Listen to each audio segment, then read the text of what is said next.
Hey everyone, it's Max again, and I am here to give you a book review on A Tale of Two Cities by Charles Dickens. So how this video is going to be formatted is I'm going to first give you a quick summary and a plot of the book. Then I'm going to talk about the different characters of the book. Then I'm going to be talking about the writing and how I enjoy Charles Dickens' writing. And then at the end, I'm going to give you my overall rating out of 5 stars. So without further ado, let's just get into it. So for a quick summary, this book is about a girl named Lucy whose father was held in prison, in a French prison, for I think about 16 years, and it was unjustified. So he was released and they have a nice reunion in Paris and they go back to London. Then about 5 years later, a man by the name of Charles Darnay is being wrongly convicted again. And Lucy and her father, Dr. Alexander Monet, go and they try to set him free.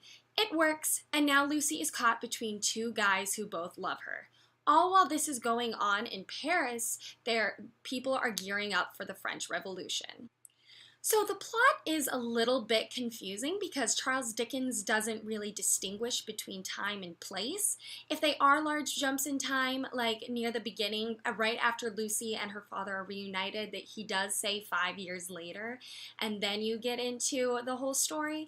But it is just a bit confusing because you're not quite sure when people are in Paris and when people are in London, which can get pretty, I got a little bit turned around because he doesn't say a whole lot of people's names right off the bat, and when you're in Paris, people are using code names because they're trying to plot the downfall of Versailles, so they're not really using each other's names. There were like 3 Jacques. They were like Jacques 1 and Jacques 2 and Jacques 3, and it was really confusing at times. And one man just went by the code name Spy.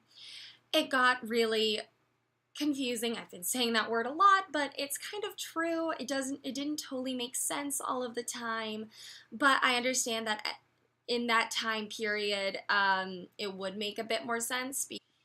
Next, I'm going to talk about the characters. So the first character I'm going to talk about is Lucy Monet. She is a very innocent character. She's the heroine. She went to Paris to pick up her dad, and she just wants to help people. She really just is a great character who's really sweet and kind. She helps Charles Darnay, and he falls in love with her. She's got another guy who's into her, and she really doesn't try to lead anyone on. So she's just like a really good character. No one can really blame her for anything because she's really sweet. Then I'm going to talk about Charles Darnay. He's a really honorable character. He's really sweet. He falls for Lucy pretty fast. The one problem that I do have is that with Charles Dickens, you don't really get to see that journey that he takes from barely knowing Lucy to falling in love with her. You just see him when he's released, and then he goes to see his uncle in Paris, and then all of a sudden he's asking Dr. Alexander Monet's agreement for her hand in marriage. It's really happened really fast, and I didn't really get to feel a lot about him right off the bat, but you do end up loving him. The next character I'm going to be talking about is Sidney Carton. This is the other man who's in love with Lucy. The problem I have with Sidney, and I'm just now realizing maybe why, is that he talks really badly about Lucy. He doesn't say it to her face, but after Charles Darnay is released, they kind of go, I believe, to a bar and have a couple drinks, and Darnay is like, he's saying, I think she's really sweet, she's really cute, and Sidney just starts kind of talking badly about her. He's like, oh, she was faint, she didn't feel good at the trial, she had to leave, like, who wants a girl with that constitution? It just didn't feel like he really liked her. Now that I think about it more, I realize he might have been saying that to get rid of the competition because he wanted Lucy all to himself. But in the end, he does become really honorable because, well, I can't say because it's a really big spoiler, but he does totally redeem himself because he does, near the beginning, he does tell Lucy his feelings, but he just pushes them aside. He's just like, forget what I said, I'm telling you this, but I don't expect you to act on it. And he just doesn't really fight for anything, for her, for his feelings, for really anything. So he's an okay character.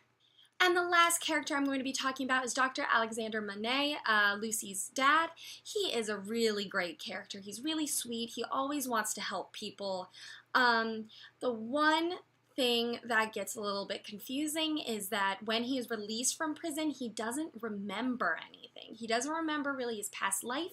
He becomes a cobbler with shoes in Paris until finally someone realizes who he is and gets in contact with Lucy. And then he has these spells where he just like totally forgets who he is. And it gets a little bit confusing, but overall he really wants to fight for people. He really wants to help people, and it's really great. He's a great character.